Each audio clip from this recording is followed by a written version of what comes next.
Hello everyone, myself विकास Chaudhary, chemistry educator इन आकाश Byju's Kota centre. और इस session में मेरा साथ देंगे मिस्टर अनिल सिंह यादव, जो जूलॉजी के एक वेल नोन मेंटर हैं कोटा बायजूस कोटा ब्रांच में ही। तो इस सेशन में जो हमें डिस्कस करना है वो है कि कोटा में प्रिपरेशन करने का एक एक्स्ट्रा एज स्टूडेंट को क्या मिलता है, क्योंकि ये एक बहुत चर्चा का विषय रहता है। क्योंकि जब अपने सारे ऑल ओवर इंडिया में किसी भी हम कॉम्पिटिटिव एग्जाम को प्रिपेयर कर पा रहे हैं, तो भी इतने सारे स्टूडेंट कोटा में आके प्रिपरेशन करना प्रेफर क्यों करते हैं, चाहे वो आईआईटी हो, चाहे वो नीट एग्जाम हो। और दूसरी पॉइंट हम देखेंगे कि जो नीट एग्जाम में स्टूडेंट अपीयर हो रहे हैं, उनको क्या क्या बातें अपने अंदर शामिल करना चाहिए, उनमें क्या क्या प्रिपरेशन का वे होना चाहिए। दूसरा, नीट एग्जाम का जो पैटर्न है, जो रिसेंटली चेंज हुआ है, इवन इस साल तो काफ़ी ज़्यादा पैटर्न में चेंज आपको देखने को मिला होगा जिन स्टूडेंट ने इस साल एग्ज़ाम दिया। और आगे क्या क्या पॉसिबिलिटीज़ हैं, उनको प्रिपरेशन में किस तरीके से हमें सॉल्व करना है कि जब हम किसी भी एग्ज़ाम को देने जा रहे हैं तो हमें वो सरप्राइज फैक्टर्स देखने को ना मिलें। इसमें आकाश इंस्टीट्यूट क्या हेल्प कर सकता है। हमारा जो पैटर्न होता है किसी भी स्टूडेंट को प्रिपेयर करने का, उसमें एकेडमिक पार्ट हो गया, उसमें आपका टेस्ट सीरीज हो गया, एक मेथडोलॉजी जो हम यूज़ करते हैं स्टूडेंट की प्रिपरेशन के लिए, इन सब बातों पे सेशन में डिस्कस करेंगे। और इस सेशन को आप पूरा देखिएगा, क्योंकि यहाँ पे काफ़ी सारे इंपॉर्टेंट इस तरह के ऑब्जर्वेशन आपको मिलेंगे जो नीट एग्ज़ाम को क्रैक करने के लिए कहीं ना कहीं आपके लिए बहुत हैंडफुल होने जा रहे हैं। तो मैं सबसे पहले अनिल सर को बोलूँगा कि थोड़ा सा आपको बताएं कि नीट एग्ज़ाम और एनटीए का जो एक कॉम्बिनेशन है, ये कितना अपने लिए बेनिफिशियल है। जो पिछले 3-4 साल से एग्ज़ाम के पैटर्न में चेंज आया है, या अदर स्टेट्स में जो एग्ज़ाम होते थे उनकी जगह जो एक ही एग्ज़ाम कंडक्ट हो रहा है, इससे क्या क्या बेनिफिट्स हैं, और अगर कुछ इसमें डीमेरिट्स भी हैं तो वो क्या क्या पॉसिबिलिटीज़ हैं। तो अनिल सर, एक बार नीट और एनटी एग्ज़ाम के बारे में आप बताइए। Yes sir. Hello everyone. तो जो चर्चा का विषय है हम लोग का वो क्या है? नीट। नीट ही क्यों? क्योंकि डॉक्टर बनने के लिए ऑल ओवर इंडिया केवल एक ही टेस्ट है। पहले तो अलग अलग जगह अलग अलग टेस्ट होते थे, जैसे यूपी में सीपीएमटी होता था, अपने राजस्थान में अलग टेस्ट होता था, एमपी में अलग टेस्ट होता था। जितने स्टेट उतने टेस्ट। तो यहाँ पे अंतर क्या आता था? एक तो ऑल इंडिया पीएमटी होता था हम लोग का, उसमें भी दो स्टेप थे। एक तो आपका स्क्रीनिंग होता था जिसको प्री नाम से जानते थे, फिर मेंस होता था। तो यहाँ पे था क्या, जो बच्चे प्रिपरेशन कर रहे हैं काफ़ी ज़्यादा परेशान हो जाते थे। तो ग्रेजुअली हो क्या रहा है, जैसे जैसे टेक्नोलॉजी का अपग्रेडेशन हो रहा है, या यूँ कहिए कि हम लोग और ज़्यादा सुगम बनाते जा रहे हैं चीज़ों को। तो गवर्नमेंट ऑफ इंडिया ने क्या किया, इन सारे एग्ज़ाम्स को हटा के उन्होंने ऑल ओवर इंडिया एक ही एग्ज़ाम कंडक्ट कराने का फैसला लिया, जिसको हम लोग नीट नाम से जानते हैं। इसको जो कंडक्ट करा रही है, अब वो बॉडी भी चेंज हो गई। उस बॉडी को एनटीए नाम से जाना जाता है, नेशनल टेस्टिंग एजेंसी। तो बच्चों, अंतर क्या आया? तो पहले मैं वो बात करता हूँ जो आपको शायद अच्छी लगती हो।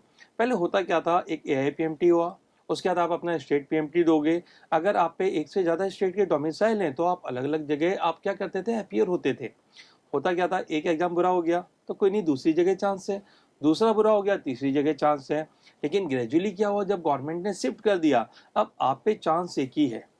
एक ही चांस है तो इसके बेनिफिट है या ड्रॉबैक है ये? तो ये अगेन एक बड़ा डिबेट का इश्यू है। अगर मैं आपसे यूं कहूं कि इसके फायदे ज़्यादा हैं तो आपको लगेगा कैसे?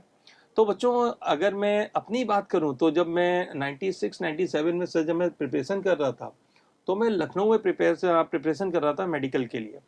तो उस समय होता क्या था, यूपी बोर्ड की किताबों से क्वेश्चन बनते थे, और वहाँ पे कोई ओर छोड़ नहीं होता था सिलेबस का। दैट इज, सिलेबस रेस्ट्रिक्टेड नहीं है, लिख के तो जरूर आता था लेकिन बहुत ज़्यादा रेस्ट्रिक्टेड नहीं था। तो हम लोग किस बुक को फॉलो करें, किसको नहीं करें, बड़ा बहुत ज़्यादा परेशानी थी। वहीं एआईपीएमटी हम लोग सुनते थे केवल और केवल एनसीईआरटी पे होता है, लेकिन केवल ये सुनते थे हम लोग। एनसीईआरटी से बहुत ज़्यादा बाहर क्वेश्चन निकलते थे एआईपीएमटी। इवन अगर आप लोग प्रीवियस ईयर के देखेंगे तो क्वेश्चन बियॉन्ड एनसीईआरटी हैं। तो बच्चों, जब गवर्नमेंट ने एक ही एग्जाम किया तो ग्रेजुअली इन्होंने क्या किया सर, पूरा का पूरा जो सिलेबस है वेल डिफाइंड। अब नॉर्मली अगर आप प्रीवियस 2 ईयर से देखें तो नीट का सर एक भी क्वेश्चन एनसीईआरटी के बाहर नहीं जा रहा है बायोलॉजी में। एक आध क्वेश्चन होगा, थोड़ा बहुत डिवीजन देगा, अंटिल अनलेस वो बाहर नहीं है। दैट इज, एक आपको एरिया क्लियर हुआ कि कहां से प्रिपरेशन करनी बिल्कुल है। सर, बहुत ऐसा वैलिड नहीं कि पॉइंट। कोई ओपन एरिया है कोई वाइड है। तो एक बहुत बड़ा बेनिफिट जो मिला, ऑल ओवर इंडिया एक सिलेबस का सिंक्रोनाइजेशन हो गया। अब सेम पैटर्न पे सेम स्टूडेंट को क्या कर रहे हैं, परख रहे हैं। जो आगे निकलेगा, मेरिट में ऊपर आएगा, उसको सीट मिलेगी, और जो नहीं रह गया अगले साल प्रिपेयर करेगा। तो एक्चुअली में है क्या बच्चों, जो अगर हम लोग मेडिकल प्रोफेशन की बात करें, तो एमबीबीएस की बात करें, तो ऑल ओवर इंडिया सीट्स बहुत कम है। लेकिन वहीं अगर उसमें अपियर होने वाले स्टूडेंट की बात करें, जो तो जैसा सर ने बताया था, अप्रॉक्सीमेटली 18.5 से 20 लाख स्टूडेंट हैं जो अपियर होते हैं। अब सीट तो कम है, तो जाहिर सी बात है रिजेक्शन भी होगा। रिजेक्शन किसका होगा? जो अच्छे से ट्रेन नहीं है। अच्छे से ट्रेन नहीं है का मतलब क्या हुआ? मतलब यहाँ पे अंतर आता है मेंटर्स का। फिर कहीं ना कहीं जो कोच है या मेंटर है या उसको गुरु कह लीजिए, उनका बहुत बड़ा अंतर आता है, वो कैसे ट्रेनिंग करा रहे हैं। जैसे भी आपने रिसेंटली गेम्स वगैरह देखे, ओलंपिक्स होते हैं, उसमें बहुत से लोग पार्टिसिपेट करते हैं, लेकिन कोच की भी बहुत बड़ी अहमियत होती है कौन जिता पा रहा है, क्योंकि वो ट्रिक्स बताता है, वो अलग अलग तरीके के मेथड बताएगा कि कैसे आप वेल प्रिपेयर्ड हो। तो यहाँ पे कोचिंग का पार्ट स्टार्ट होता है। जैसे अगर मैं अपनी बात करूं, मैंने लखनऊ से प्रिपरेशन की, तो लखनऊ की प्रिपरेशन में उस जमाने में कुछ ड्रॉबैक्स थे। अगर मैं टीचर्स की बात करूं, परफेक्टली नहीं पढ़ा पाए, या मे बी शायद मैं नहीं पढ़ पाया हूं, मैं डॉक्टर तो नहीं बना, लेकिन कहीं ना कहीं तक मैं उसमें खुद को भी कल्प्रिट मानूंगा, लेकिन कहीं ना कहीं कल्प्रिट कोचिंग्स भी थी। उन्होंने उस तरीके से प्रिपेयर नहीं कराया, या वी कैन से कि ऑल इंडिया लेवल के एग्जाम्स थे, और हम लोग को प्रिपरेशन कहाँ पे मिली? एक छोटी सी जगह पे प्रिपरेशन हमने की, तो परफेक्टली हम प्रिपेयर नहीं हो पाए। तो जैसे सर के पास बहुत से सिटीज़ का अनुभव है, तो एक बार हम लोग वो अनुभव साझा करना चाहेंगे कि अलग अलग सिटीज़ में क्या हो रहा है, और जो हम लोग कोटा में पढ़ा रहे हैं उसमें डिफरेंसेस क्या हैं। आखिर क्यों कोटा का परसेंटेज ऑफ सिलेक्शन इतना ज़्यादा है, या यूँ कहिए कि ऑल ओवर इंडिया कोटा आखिर क्यों इतना ज़्यादा ग्लैमर वाला है, कि अगर सिलेक्शन लेना है तो कोटा वी कैन से कि ऑलमोस्ट फर्स्ट चॉइस है किसी भी पेरेंट की। तो जैसे सर ने बहुत लंबे समय तक जयपुर में पढ़ाया, तो मैं सर से गुजारिश करूंगा कुछ आप अपने एक्सपीरियंस को साझा करें, कि बच्चे समझ पाएं कि ये अलग अलग जो सिटीज़ हैं आखिर क्यों ये फेमस हो जाते हैं, क्या अंतर आते हैं कोचिंग्स में। सर सबसे बड़ा अंतर तो यह है, जैसे मैं अगर जयपुर में एग्ज़ाम को प्रिपेयर कर रहा हूँ, तो वहाँ पे जो एक कॉम्पिटिटिव लेवल है, दैट मीन्स कि जयपुर का स्टूडेंट या आसपास के रीजन का स्टूडेंट वहाँ पे आएगा, तो उसको एक ऑल इंडिया लेवल का एग्ज़ाम देना है। लेकिन वो जो कंपटीशन उन स्टूडेंट से कर रहा है वो एक लिमिटेड क्राइटेरिया है, दैट मीन्स कि उसका कंपटीशन ऑलमोस्ट 20 लाख से है, लेकिन वो तैयारी कर रहा है कुछ थाउजेंड स्टूडेंट में। तो उसके कंपटीशन का जो लेवल है वो उस तरीके से अपग्रेड नहीं है, दैट मीन्स कि अगर वहाँ पे वो बहुत अच्छे रैंक में भी चल रहा है, तो हो सकता है कि वो एक सही मेजरमेंट ना हो। वो जब फाइनल एग्जाम में जाएगा तो उसको लगेगा कि भाई एक सरप्राइज फैक्टर हो जाते हैं कि बहुत सारे बच्चे उससे आगे भी हो सकते हैं। तो कोटा आने का बेनिफिट ये है कि यहाँ पे ऑल ओवर इंडिया से जो भी, क्योंकि ये पहला प्रेफरेंस होता है स्टूडेंट का, तो जो सबसे अच्छे स्टूडेंट्स का एक स्लॉट है वो मैक्सिमम आपको कोटा में मिलता है। और यहाँ हम उन स्टूडेंट के बीच में आके तैयारी करते हैं, तो एक तो हमारा जो एक सिंसियरिटी लेवल है, दैट मीन्स की जो एक फोकस लेवल होता है वो ऑलमोस्ट सारे साल बना होता है, और यहाँ पे हमेशा अपने अच्छे अच्छे स्टूडेंट देखने को मिलते हैं। तो ये जो फैक्टर है ना कि हम अच्छे खिलाड़ियों के बीच में अगर साल भर खेल रहे हैं, तो ये डेफिनेटली एक बड़ा बूस्ट होता है।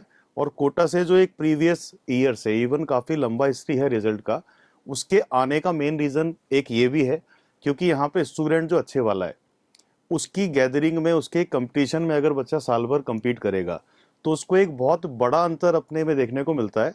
और ये जो डिफरेंस है ये अदर सिटीज़ में हम चाह के भी नहीं फील करा पाते, क्योंकि आप पढ़ा वैसा ही दोगे।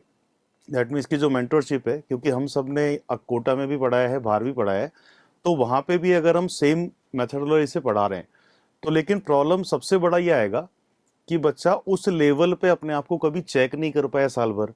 तो डेफिनेटली उसके सामने जब फाइनल एक एग्जाम होता है, तो वहाँ आके उसको एक्चुअल जो अपनी कैलकुलेशन है उसका अंदाजा नहीं है। और ये कैलकुलेशन की वजह होता है कि आप अक्सर देखोगे कोटा से जो रैंक्स आते हैं ये काफ़ी बढ़िया आते हैं, इवन सिंगल डिजिट रैंक हुआ, 1 2 3 रैंक हुआ, ये कोटा का एक ऑलमोस्ट ट्रेडिशन है। लेकिन बाहर वाले सिटीज से वही स्टूडेंट अगर प्रिपेयर कर रहे हैं, क्योंकि वहाँ पे भी इंटेलिजेंट बच्चे हैं, वहाँ पे भी ये सारे इंस्टीट्यूट अवेलेबल हैं, लेकिन कभी सिंगल डिजिट रैंक हुआ, कभी टॉप रैंक्स हुआ, ये कभी कभी ही वो ला पाते हैं। तो सबसे बड़ा डिफरेंस तो है कि जो बच्चों का कलेक्शन है, एक बच्चों की जो क्वालिटी है, तो ये एक डिफरेंस है। दूसरा डिफरेंस ये होता है कि जो कोटा का जो सिस्टम बना हुआ है, दैट मीन्स कि क्यों यहाँ पे इतना सारा बच्चा आ रहा है। तो कोटा का जो एक पैटर्न है एजुकेशन सेक्टर में, कॉम्पिटिटिव एग्जाम में, इवन आईआईटी हो चाहे मेडिकल एग्जाम हो, तो वो पैटर्न बाकी सिटीज से कहीं ना कहीं एक बहुत बड़ा गैप लिए हुए। और वो गैप इसलिए बना है क्योंकि यहाँ पे जो मेंटर्स हैं, वो जितने भी ऑल इंडिया से जो टॉप मोस्ट मेंटर्स हैं, ये सब आपको मैक्सिमम आपको कोटा में देखने को मिलेंगे, या उन्होंने अपना लाइफ का एक मैक्सिमम टाइम स्पेंड कोटा में बनाया हुआ है। तो मेथडोलॉजी का डिफरेंस हुआ, जो टीचिंग टेक्निक्स हैं उनका डिफरेंस हुआ, एक स्टडी मटेरियल जो यहाँ पे क्रिएट होता है उसका भी एक डिफरेंस है। तो इन्हीं डिफरेंसेस को थोड़ा सा अगर हम देखें तो कोटा को ये छोटी छोटी चीज़ें मिलके ऑलमोस्ट एक यूनिक सा पैटर्न में लेके आता है, और इसी वजह से ये कहीं ना कहीं पहला प्रेफरेंस हो जाता है। अगर मैं किसी भी कॉम्पिटिटिव एग्जाम का तैयारी करने जा रहा हूँ तो सबसे पहले मेरे दिमाग में आएगा कि मैं कोटा जाऊँ, और यही सब पॉइंट्स हैं, और इन्हीं पॉइंट की वजह से कहीं ना कहीं कोटा को एक अलग यूनिट की फॉर्म में आप देख सकते हो। बहुत बहुत इम्पोर्टेंट चीज़ आपने बताई, जैसे जो मैं इसमें से निष्कर्ष निकाल पा रहा हूँ कि एक बहुत बड़ा अंतर क्या है कि जब इक्वल्स के बीच में आप compete करते हैं या कंपटीशन इक्वल्स के बीच में है तो हार्ड है। बिल्कुल। जैसे आज अभी मैं थोड़ी देर पहले लेक्चर ले रहा था अपने क्लास में, तो मैंने बच्चों से बोला कि बच्चे बहुत बार डिमोरलाइज हो जाते हैं, उनको लगता है उनकी परफॉर्मेंस अच्छी नहीं है, पीछे हो गए हैं। तो मैंने बोला आप लोग जहाँ से आए हो, आप लोग स्कूल के टॉप रैंकर्स हो, आप टॉप 3 नहीं तो टॉप 5 के तो हो ही। बिल्कुल अब सर। अलग अलग स्कूलों के टॉप रैंकर्स बैठे हुए हैं एक ही क्लास के अंदर। अब सपोज करिए 100 स्टूडेंट हैं और सारे के सारे बहुत अच्छे हैं, तो जब इक्वल के बीच में कंपटीशन होगा तो जाहिर सी बात है टफ होगा, कोई आगे निकलेगा कोई पीछे रह जाएगा। हाँ, पीछे वाला भी इतना पीछे नहीं है। और दूसरा बेनिफिट क्या होता है, जब एक बहुत अच्छे इंसान से आप डिस्कस करते हैं या उसको पढ़ाते हैं तो बहुत बार वो ऐसे क्वेश्चन पूछता है जो लिखे लिखाए नहीं है, पैटर्न के नहीं है, वो एकदम से नया सा क्वेश्चन निकलेगा और उस नए क्वेश्चन से फायदा क्या है, बाकी सारे बच्चों को सीखने को मिलेगा, क्योंकि हम लोग तो इन जनरल क्लास में एक्सप्लेन करेंगे। तो एक बहुत हेल्दी कंपटीशन हो जाता है, बच्चा एक दूसरे को देख के क्या करता है, सीखता है। वो देखता है उसके नंबर बढ़ रहे हैं तो मैं भी प्रैक्टिस करूं। जैसे सर ने बताया, अगर हम लोग जयपुर की बात करें वहाँ लिमिटेड नंबर ऑफ स्टूडेंट हैं। बिल्कुल सर। यहीं कोटा की बात करें तो सर अप्रोक्सीमेटली 1.5 से 2 लाख स्टूडेंट एक छोटे से शहर में वहाँ पे प्रिपरेशन कर रहे हैं। तो यहाँ अगर जैसे हम लोग बाहर निकलते हैं ना, तो ऑलमोस्ट आपको जो देखने को मिलेगा स्टूडेंट है, वो अगर कचौड़ी खा रहा है, चाय पी रहा है, तो भी कहीं ना कहीं डिस्कशन उसका किस चीज़ का है, सब्जेक्ट का है। और वो एक अलग सा माहौल दे देता है, जैसे नहीं पुराने जमाने में गुरुकुल होते थे। तो बिल्कुल। अगर हम एक ब्रॉड सेंस में देखें, हम ये मान लेते हैं अलग अलग गुरुकुल हैं, छोटे छोटे अपने क्लस्टर्स हैं, लेकिन जो बच्चे वहाँ पे जब आके अपना एक इंटरेक्शन कर रहे हैं तो एक बड़ा हेल्दी इंटरेक्शन है। जैसे जेएनयू कैंपस वगैरह होते हैं, तो ऐसे इंटरेक्शन का माहौल कोटा में हम लोग को मिलता है। तो ये तो हो गया, हम लोग ने जैसे एक शहर से कंपेयर किया। मैंने भी अलग अलग जगह पढ़ाया, अपने देहरादून पढ़ाया, गोरखपुर पढ़ाया, लखनऊ पढ़ाया, अलग अलग सिटीज़ में पढ़ाया। तो मेरा खुद का एक्सपीरियंस भी ये है सर कि वो शहर तो हैं, वहाँ हमारी कोचिंग्स हैं, हमारा एक छोटा सा एक माइक्रो इन्वायरमेंट है, बच्चा आया आपस में इंटरेक्ट कर रहा है, लेकिन इन जनरल जो फीलिंग है वो नहीं आ रही है। जैसे आपने देखा हो बड़े बड़े गेम्स होते हैं, ओलंपिक हो रहा है या राष्ट्रमंडल खेल हो रहे हैं या कुछ भी चीज़ें हैं, तो अलग से खेल गांव बन जाते हैं, खेल गांव जहाँ पे केवल खिलाड़ी होगा। क्यों? क्योंकि वहाँ स्पेशलाइज्ड काम हो रहा है, एक ही काम हो रहा है। तो वैसे ही कोटा कल्चर है जहाँ पे सारे स्टूडेंट हैं, टॉप मोस्ट मेंटर्स हैं, वो क्या कर रहे हैं, गाइड कर रहे हैं, किसके लिए, आपके सिलेक्शन के लिए।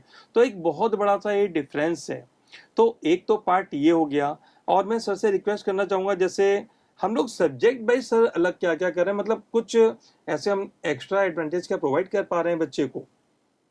तो सर सब्जेक्ट वाइज अगर देखा जाए, जैसे मैं केमिस्ट्री लेता हूँ, तो अगर सब्जेक्ट वाइज हम वेरिएशन देखें तो नॉर्मली क्या होता है, जैसे अदर सिटीज़ में, जैसे मैं जयपुर पढ़ाया, तो हमें क्लासरूम में अपना सिलेबस कंपाइल करना है, और कंपाइल करने के लिए क्या, एक टीचर टू टीचर ये वेरी होता है। जैसे 2 टीचर केमिस्ट्री पढ़ा रहे हैं तो दोनों के पढ़ाने का वे अलग है, तो उनमें क्या, एक सिलेबस का जो टाइम होना चाहिए कंप्लीट होने का, ये कहीं ना कहीं वेरी होता था, क्योंकि एक गाइडलाइन को फॉलो सब नहीं कर रहे हैं। yes, तो ये जो लिमिटेशन था, ये मैंने सबसे अच्छे से कवर होते हुए देखा है अपने आकाश सिस्टम में, क्योंकि यहाँ पे परफेक्ट टाइम में सिलेबस कंपाइल किया जाता है, और वो परफेक्ट एक बैलेंस प्रोवाइड किया जाता है जो आपके नीट एग्जाम में जाने के लिए हैंडफुल है। दैट मीन्स कि हम ऑलमोस्ट उसी ट्रैक पे साल भर चलें जिस लेवल का हमें एग्जाम कंप्लीट करना है। तो बाहर में सबसे पहले तो ये टाइम बैलेंस है, ये डिस्टर्ब होता है। सिलेबस हम पूरा करा रहे हैं, लेकिन चारों सब्जेक्ट का सिलेबस अलग अलग टाइम पे खत्म हो रहा है, रिवीजन के लिए उतना टाइम नहीं मिल पा रहा है। तो दैट मीन्स कि हमने टीचर्स ने अपना रोल तो प्ले कर दिया, लेकिन बच्चा फिर भी उतने अच्छे से अपने आप को प्रिपेयर नहीं कर पाएगा, क्योंकि उसका जो शेड्यूल बना हुआ है, और शेड्यूल का भी एक बड़ा इंपॉर्टेंट रोल है। तो रिवीजन प्रॉपर नहीं है, उसकी टेस्ट सीरीज के टाइम पे वो प्रॉपर तैयार नहीं होगा। तो ये सारी जो छोटी छोटी लिमिटेशंस हैं, ये सारी की सारी बहुत अच्छे तरीके से, क्योंकि आकाश का जो R&D वर्क है जी सर। ये बहुत लंबे टाइम का एक बना हुआ रिजल्ट है, और मेरे हिसाब से तो बच्चे जो एज इट इज़ हमें फॉलो करते हैं आके, उनको इतना अच्छे से एडवांटेज मिलता है कि एक एवरेज बच्चा भी बड़े अच्छे मार्क्स तक लास्ट में लेके आया, क्योंकि वो अपनी तैयारी में एक बैलेंस प्रोवाइड कर पाया, जो शायद वो जहाँ पहले प्रिपेयर कर रहा था वो नहीं मिल पा रहा था। तो ये जो बैलेंस है सब्जेक्ट वाइज, ये सबसे बड़ा एक की फैक्टर हो जाता है। दूसरा, अगर हम एज ए इंफॉर्मेशन देखें, दैट मीन्स कि नीट का एक परफेक्ट सिलेबस है, पेपर का एक अपना लेवल है, तो उस लेवल पे अगर हम सारे साल पढ़ाएं तो दैट मीन्स कि उसको बच्चे को हम आइडियल एक नीट का प्रिपरेशन करा रहे हैं। लेकिन होता यह है कि अगर उसी लेवल के इधर उधर हम जाएं, दैट मीन्स कि कई बार हम लेवल के ऊपर चले जाएं, जैसे कोई suppose to be structure of atom एक टॉपिक है, उसको नीट के लेवल पे प्रिपेयर कराने के लिए मुझे 7 लेक्चर चाहिए, और 7 की जगह अगर मैं उसको 16 लेक्चर्स में करा रहा हूँ, तो ये फेवरेबल बात नहीं हुई मेरे अकॉर्डिंग। दैट मीन्स कि आपके बच्चे के, आप स्टूडेंट को इतना सारा आपने पढ़ा दिया, तो एक तो डेफिनेटली आपने मटेरियल जो दिया हुआ है वो नीट से बहुत ज़्यादा का दिया हुआ है। एक तो ये जो एक्स्ट्रा नॉलेज है उसके काम नहीं आना, कुछ जो बिलो एवरेज बच्चे हो सकता है उससे वो कंफ्यूज हो जाए। दूसरा कि हमने उसका ऑलमोस्ट जो 15 डेज है ये भी कहीं ना कहीं उसका किल किया, क्योंकि ये प्रिपरेशन नीट में तो काम आ नहीं रहा है, वो एक्स्ट्रा जो मटेरियल ले रहा है उसके यूज़ भी नहीं आना है, वो सिर्फ एक तरह से हॉबी जैसा हो गया कि सब्जेक्ट को एक लेवल तक हमने पढ़ लिया, पढ़ा दिया। तो ये अल्टीमेटली अगर ऐसा हमने साल भर में 4-5-6 चैप्टर में भी कर दिया, तो आखिरी में ये पूरा का पूरा वेरिएशन आपको 1 महीने की गैदरिंग की फॉर्म में मिलता है, और आखिरी का जो डे बाय डे क्रूशल, एक एक दिन क्रूशल होता है, तो वहाँ जाके इम्पैक्ट दिखता है बच्चे को, अगर हम एक रेगुलेशन टाइम के साथ बैलेंस चल के ना पढ़ाएं। तो ये सब्जेक्ट वाइज में सबसे बड़ा पॉइंट मुझे लगता है कि हम टाइमली चीज़ें करें, नीट के लेवल में चलें, सिंक्रोनाइज होके चलें, तो यहाँ पे सबसे बड़ा डिफरेंस बन जाता है शायद एक शेड्यूल का। हाँ नहीं, बिल्कुल सही कह रहे हैं आप। जैसे इसी चीज़ को मैं अगर आगे बढ़ाना चाहूँ, जैसे आपने जिस चीज़ पे फोकस किया, तो हम लोग क्या ऑल इंडिया टेस्ट सीरीज है, तो एक्चुअली में हम लोग जब भी लेक्चर डिलीवर कर रहे हैं तो हमें हर महीने वहाँ तक पहुँचना ही पहुँचना है। और बहुत बड़ी बात क्या है, ऑल ओवर इंडिया खास की जितनी ब्रांचेस हैं, जिस दिन वो टेस्ट लगेगा तो जितने भी बैचेस उसके होंगे, जैसे RM बैचेस हैं, तो वो वहाँ तक कंपाइल्ड होंगे। पूरे इंडिया में आकाश के जितने भी स्टूडेंट हैं, 3.5-4 लाख जो भी हैं, जो अपीयर हो रहे होंगे, उनकी एक ही मेरिट बनेगी। तो एटलीस्ट अगर हम लोग 20 लाख में कंपटीशन नहीं करा पा रहे हैं, हम 4-5 लाख में तो करा ले रहे हैं, तो एज कि इट इज वहाँ की बिल्कुल, जो रैंकिंग होगी बड़ी इफेक्टिव होती है। हाँ, पता एक तरह लगता है से कि एक्चुअली में हम लोग की प्रिपरेशन है कहाँ, और वो सारा का सारा ऑल ओवर इंडिया जो सिंक्रोनाइज चल रहा है, तो कम से कम एक ये होता है कि डेडलाइन है कि इस दिन सिलेबस खत्म होगा। सिलेबस खत्म होगा मतलब बड़ा ग्रेसफुल खत्म होगा, आपकी सारी प्रिपरेशन हो जाएगी। उसके बाद हम लोगों ने क्या करना है, हम लोग अलग अलग टेस्ट सीरीज बनाते हैं, और उसके बाद प्रैक्टिस स्टार्ट हो जाती है। अच्छा, यहाँ पे थोड़े से डिफरेंसेस कोटा कल्चर के अलग होते हैं। तो जैसे आ, हम लोग का अगर आप बताना चाहें आपको, यहाँ अलग अलग किस्म के बैच बना देते हैं, उनके मेंटर से अलॉट करते हैं। कोटा कल्चर में बड़ा फेमस है सर, बहुत पुराने जमाने से आ रहा है। पहले तो इसको फादर की तरह ट्रीट किया जाता है कि बैच फादर कौन है, अब उसको मेंटर नाम दे दिया गया, या स्पेशलाइज हम लोग कोचेज हैं। तो उस बैच की पूरी जिम्मेदारी उस टीचर की। उस जिम्मेदारी में क्या क्या है, कोई भी बच्चा परेशान है वो जाके उसमें बताए कि सर मुझे ये दिक्कत है, हम उसको सॉल्व आउट करें। जो भी उसको सब्जेक्ट की रिक्वायरमेंट है, टेस्ट पेपर चाहिए, कोई स्टडी मटेरियल चाहिए, वो हम लोग एडिशनली प्रोवाइड कर रहे हैं। तो एक मतलब बड़ा अच्छा सा सिस्टम बना दिया गया है, जो केवल और केवल किसके लिए, स्टूडेंट के लिए। अच्छा सर, इसमें एडिशनल एक चीज़ और मैं आपको ऐड करना चाहूँगा। जैसे मेरी जो समझ कहती है कि जब बच्चा हम लोग को चुनता है, तो एक्चुअली में वो हमको चुन क्यों रहा है। सिलेबस तो सबको पता ही है, सिलेबस के अलावा बुक्स और क्या क्या है ये भी पता है, लेकिन क्या छोड़ना है और क्या पढ़ना है, तो वो जितना एक्सपीरियंस टीचर होगा उतना बेहतर तरीके से जानेगा। तो बिल्कुल सर। जैसे आप ही हैं सर, आप अप्रोक्सीमेटली 20 साल हो गए पढ़ाते हुए, तो बहुत सारा आइडिया तो टीचर को यही आ जाता है कि ये सेगमेंट पूछा जाता है, ये नहीं पूछा जाता है। तो फोकस ज़्यादा कहाँ करना है, कहाँ कम करना है, ये बड़ा इंपॉर्टेंट है।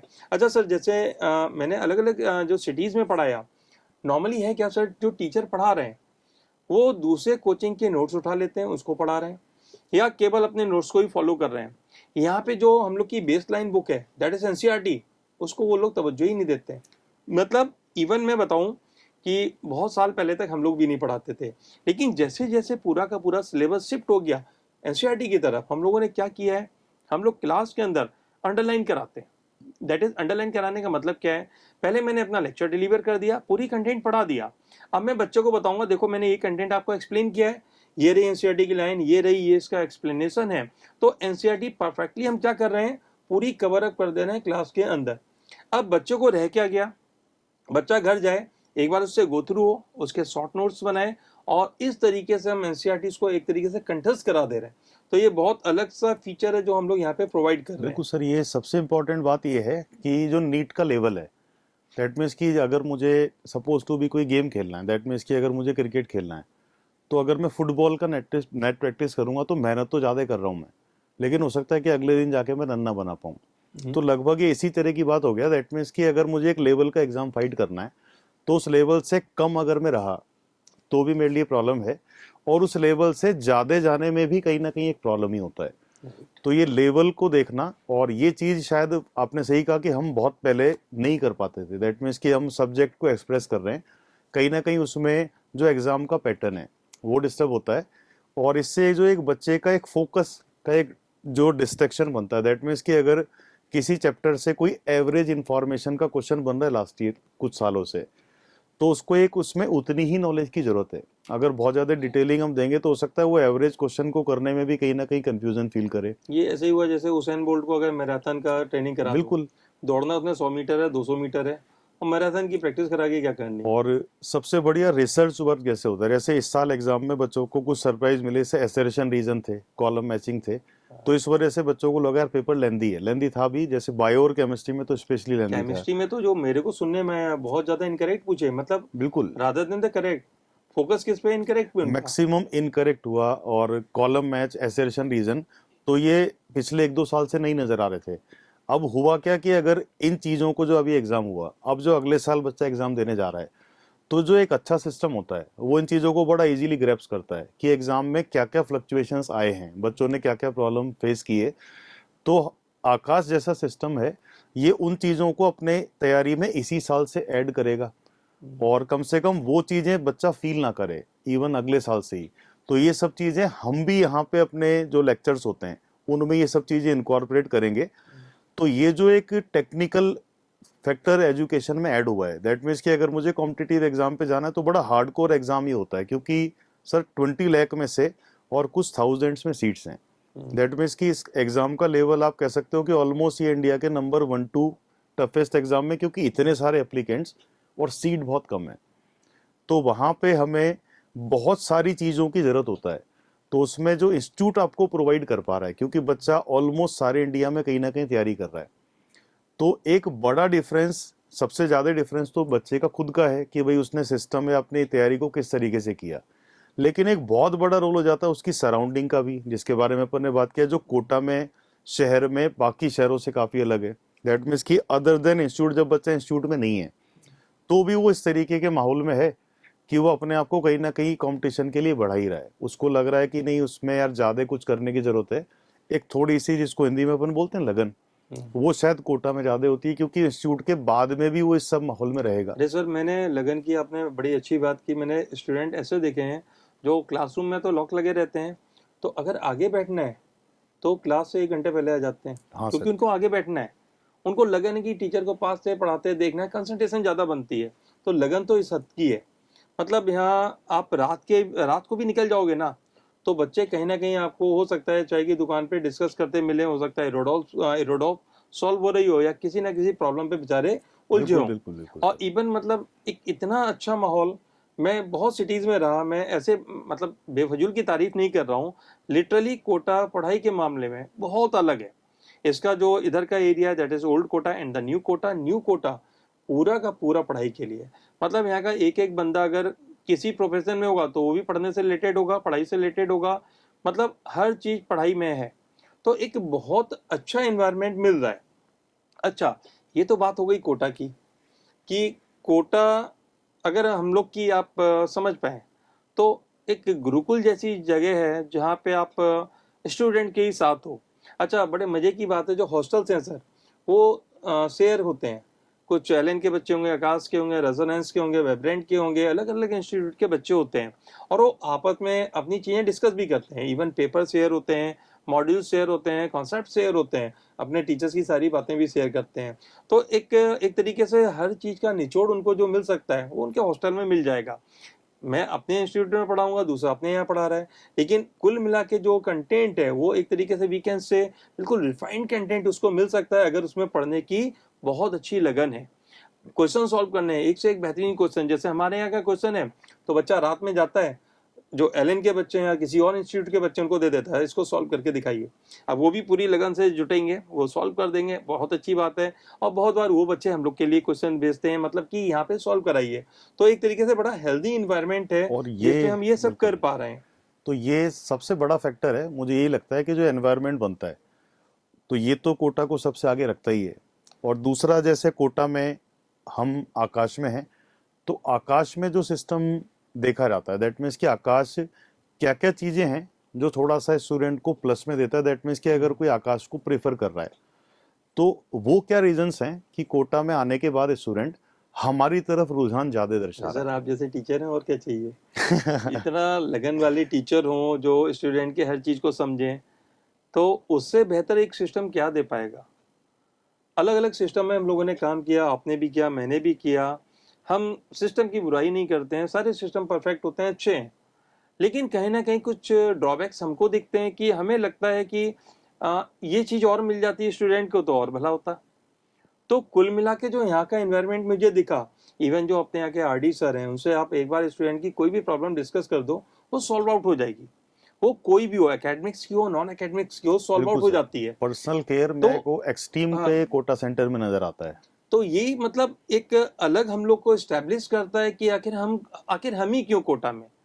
तो ये जाहिर सी बात है, वेबिनार है, इसमें नॉर्मल डिस्कशन चल रहा है, बट स्टिल हम वो चीज भी बताएंगे आखिर हम क्यों। तो इसका एक बड़ा सा अच्छा सा आंसर है। जैसे और जगह जब हम लोग काम करते थे तो क्लासेस लेके थक गए, हार्डली 10 या 15 मिनट डाउट काउंटर्स पे बैठते थे, आधे घंटा जो नॉर्मल अपना प्रिस्क्राइब ड्यूरेशन थी उसको बैठे, देन आफ्टर हम घर चले गए।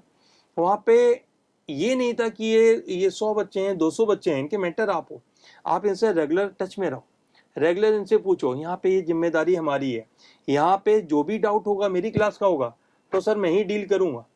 नॉर्मली मैं अपना जो शेड्यूल होगा उसको मैं डिस्प्ले पे डाल दूंगा, उस पर पता लग जाएगा बच्चे को कि मैं अवेलेबल हूँ। और अपने ही टीचर से जो डाउट पूछने में मजा है, वो मतलब बाकी तो डाउट बता देंगे, लेकिन जो खुद का टीचर एक्सप्लेन करता है, क्योंकि क्लास के नोट्स एक्सप्लेन हो रहे हैं, तो वो बड़े बेहतर तरीके से होते हैं। पाई ट्यूटर वाला बात बताया आपने, तो उसमें देखते हैं कि उसमें मैक्सिमम जो लेक्चर्स हैं वो हम सब कोटा टीचर्स के ही हैं। Yes sir. तो एक तो जो कोटा में स्टूडेंट पढ़ रहा है उसको वो क्लास वाला फीलिंग ही मिलता है ऑलमोस्ट। दैट मीन्स कि अगर वो कोई लेक्चर में कोई पार्ट ऐसा समझ भी नहीं पाया तो वो देख सकता है, अगर वो एब्सेंट हुआ तो देख सकता है। तो ये भी एक बड़ा एडवांटेज है। और मुझे जो सिस्टम में फील हुआ, मतलब जो एक स्टूडेंट के पॉइंट ऑफ व्यू से, नॉर्मली क्या होता है, जहाँ पे मैंने भी पहले पढ़ा है, तो बच्चे अपनी क्लास में सब तरीके के हैं। दैट मीन्स ऐसा नहीं बच्चे सभी अच्छी मेहनत करने आते हैं, लेकिन धीरे धीरे सेंटर्ड क्या कुछ टॉप रैंकर्स की तरफ डाइवर्ट हो जाता है जैसे जैसे साल आगे बढ़ता है। तो दैट मीन्स कि जो एक थोड़ा सा बच्चा कम कॉन्फिडेंट है, हो सकता है कि वो बहुत अच्छे से एकेडमिक्स हो, लेकिन बाहर आया है, एक अलग शहर में रह रहा है, तो कुछ अलग भी रीज़न होते हैं कि उसकी जो परफॉर्मेंस है उतनी नहीं आ पाती। तो यहाँ जो मैंने सबसे बड़ा डिफरेंस देखा कि जो एक बच्चा बिलो एवरेज परफॉर्म कर रहा है या जो एवरेज परफॉर्म कर रहा है, तो सबसे ज़्यादा जो वर्क किया जा रहा है उन बच्चों के लिए, वो सबसे ज़्यादा आकाश में ही है। नहीं, ये तो है सर। मैं लास्ट ईयर मैं ही खुद ही मेंटर था, एक बड़ा ग्रुप था मेरे पास जिसमें छोटी से छोटी चीज़ों पे ध्यान दिया गया। और शायद ये कहना अलग होगा कि कुछ ऐसे बच्चे भी थे जो बॉर्डर लाइन थे, हम उनको क्रॉस करा ले गए कि वो सेफ साइड में है, 100% उनको सीट मिलने जा रही है। तो एज ए टीचर अगर बहुत ज़्यादा आप क्वालिफाइड हैं, स्टूडेंट अगर बहुत ज़्यादा अच्छा है, वो तो सिलेक्ट हो ही रहा है। उसमें हमने क्या किया, हम उसकी पॉलिसिंग कर सकते हैं, हम उसकी ग्रूमिंग कर सकते हैं। बिल्कुल सर। लेकिन एक जो बच्चा बॉर्डर लाइन पे है, उसका हाथ पकड़ के क्रॉस कराना, ये आई थिंक एक अच्छा काम है, तो इसमें जो ये हम लोग कर पा बहुत, रहे हाँ, हैं। बड़ा डिफरेंस है यस ऐसा सर। सिस्टम में। जो मैंने देखा, जो टीचर्स हैं, इवन अपना जो जॉब होता है अर्ली वर्किंग का होता है, लेकिन जब जैसे जैसे एग्ज़ाम पास आ रहा था, तो ऑलमोस्ट सभी लोग शायद अपने मैक्सिमम वर्क ही रहते थे बच्चों के लिए। प्रॉब्लम डेस्क पे, प्रॉब्लम काउंटर पे ऑलमोस्ट मुझे हमेशा सारे टीचर्स नज़र आए, और उनके पास बड़े सारे बच्चे भी रहते थे हमेशा पूछने के लिए। तो ये जो कुछ चीज़ें लास्ट में केयर की फॉर्म में करी गई, वो रिजल्ट की फॉर्म में रिफ्लेक्ट भी हुआ, क्योंकि अपने बहुत सारे स्टूडेंट्स हैं जो आपको बोला कि बॉर्डर लाइन पे थे, लेकिन वो बड़ी अच्छी सीट्स की तरफ अभी कंफर्म सिलेक्शन में हैं। Yes sir. तो ये एक बड़ा फैक्टर नज़र आता है मुझे। अगर हम कोटा में भी देख रहे हैं तो आकाश के अंदर क्या है, तो पर्सनल केयर हो गई, एक फोकस लेवल हो गया, हम लोगों का डेडिकेशन लेवल। मैंने जो टीचर्स में भी देखा वो थोड़ा सा अलग है। पूरा सिस्टम एक एक बच्चे के लिए वर्क कर रहा है, हेल्पलाइन से लेके और एकेडमिक्स तक। मतलब कि जहाँ पे भी बच्चे को कोई भी दिक्कत है, वो बड़ा ओपनली, इवन अपने रीजनल डायरेक्टर सर से भी बच्चा बात कर सकता है। हाँ, इवन और वो तो ये डाउट भी बता देते हैं, डाउट मॉर्निंग के बताते हैं, बैठते डाउट हैं। सेशन पे वो बैठते हैं। तो वहाँ पे भी बच्चे का अगर डायरेक्ट कांटेक्ट है, दैट मीन्स कि पूरे सिस्टम में जीरो से लास्ट तक बच्चा एकदम ट्रांसपेरेंट फॉर्म में अपनी प्रॉब्लम सॉल्व कर सकता है, और ऑलमोस्ट सारा सिस्टम उसकी प्रॉब्लम सॉल्व करने में लग भी जाता है। तो ये कोटा में आने के बाद जो एक बड़ा फैक्टर आकाश में देखने को मिलता है। अच्छा, इसी में एक चीज और जोड़ना चाहूंगा। जब बच्चा दूसरे शहर से चल के आता है तो बहुत बार करता क्या है सर, वो नाम देख लेगा कोचिंग्स के, वो ये देखना भूल जाता है कि सिलेक्शन रेशियो क्या है। क्योंकि जो टॉपर्स होते हैं वो तो जाहिर सी बात है टॉपर्स हैं, वो तो आपको फोटो दिखेंगे, हर जगह दिखेंगे। लेकिन कम से कम ये तो पता हो कि एक्स स्टूडेंट पढ़े और उसमें से एक्स का कितना परसेंट सिलेक्शन हुआ। मेरे ख्याल से सर एक बार जब भी स्टूडेंट आए, अब जो पेरेंट्स उनको लेके आ रहे हैं, ये उनकी एक जिम्मेदारी बनती है कि जिस इंस्टीट्यूट में वो दाखिला दिला रहे हैं, एडमिशन दिला रहे हैं, एक बार ये जरूर चेक करें कि उसके सिलेक्शन रेशियो क्या है, प्रीवियस ईयर कितना बच्चा उनका नीट में अपियर हुआ और एक्चुअली में सीट कितनी मिली। क्योंकि एक्चुअली में हम लोग जा क्या रहे हैं, अपने बच्चे के लिए एजुकेशन देने जा रहे हैं। हम केवल नाम को देख के, हमने इवन क्लासरूम नहीं देखा, टीचर्स के बारे में नहीं मालूम, हम गए एडमिशन फॉर्म भरा, पैसे जमा किए, हम बच्चों को हॉस्टल में भेज के चले आए। तो बच्चे के लिए मेरे ख्याल से थोड़ी और संवेदना होनी चाहिए, क्योंकि फिर हम बच्चे से सिलेक्शन की भी आशा करेंगे। बिल्कुल सर। तो बेहतर है कि एक बार सिस्टम को देखिए, किस क्लास में बैठने जा रहा है उसको देखिए, टीचर कौन पढ़ाने जा रहा है उससे मिलिए, इवन जो सिलेक्शन रेशियो वो क्या बोलता है उसको भी देखिए। तो ये एक मेरी एक बड़ी एक न्यूट्रल सी वो है, एक रिक्वेस्ट कि जब भी पेरेंट दूसरे शहर से चल के आते हैं कोटा में एडमिशन दिलाने, तो एक बार इस चीज पे जरूर फोकस करें कि जो संस्थान है उसने कितने बच्चे कितने में से सिलेक्ट कराए हैं। सिलेक्शन का मतलब गवर्नमेंट सीट है, सिलेक्शन का रत्ती भर मतलब ये नहीं है कि उसने कट ऑफ क्रॉस किया कि नहीं, क्योंकि वो 125 130 का कट ऑफ होगा, वो तो तो ऑलमोस्ट सारा बच्चा ऑलमोस्ट क्लियर सारा कर बच्चा लेगा। क्लियर तो करता उसमें है। क्या जादू है? जादू तो तब है जब एमबीबीएस की सीट मिले, तब उसका एक तरीके से जो सपना है वो साकार हुआ। तो यहाँ पे मोरलेस जितना मुझे अपना पता है, हम लोग का सिलेक्शन रेशियो इसमें बेस्ट है। तो सिलेक्शन रेशियो बेस्ट क्यों है? तो जाहिर सी बात है, जो ग्रूमिंग कर रहे हैं हम लोग या एफर्ट कर रहे हैं, जो पूरी टीम के एफर्ट है वो कहीं ना कहीं अलग है, स्टूडेंट सेंट्रिक है। कि जैसे हम लोग की, अगर हम लोग अपनी कंपनी का ध्येय वाक्य बोले तो स्टूडेंट फर्स्ट, ये हम लोग की कंपनी बोलती है। दैट इज इवन हम लोग की नहीं सुनी जाएगी अगर स्टूडेंट को कोई प्रॉब्लम है। तो स्टूडेंट के लिए ही पूरा समर्पित एक सिस्टम है जो कोटा में आपको सारी सुविधाएं दे रहा है। तो ये आखिर ये एक आंसर इस चीज का है कि आखिर कोटा में हम लोग क्यों।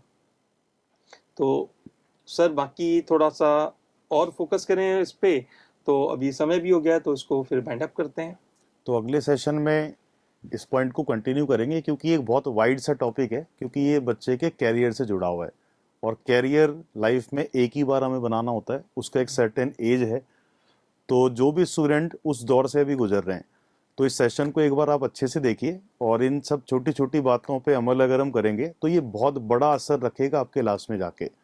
तो आगे भी इस तरह के सेशन आपको मिलेंगे। इवन बहुत सारे जो अपने टीचर्स हैं उन्होंने अलग इसमें अलग पॉइंट पे एक चीज डिस्कशन सर किए ऐड हैं। करना चाहूंगा आपके, आपने जब बोला ना कि समय वगैरह, तो बड़ा इंपॉर्टेंट सा टॉपिक याद आया।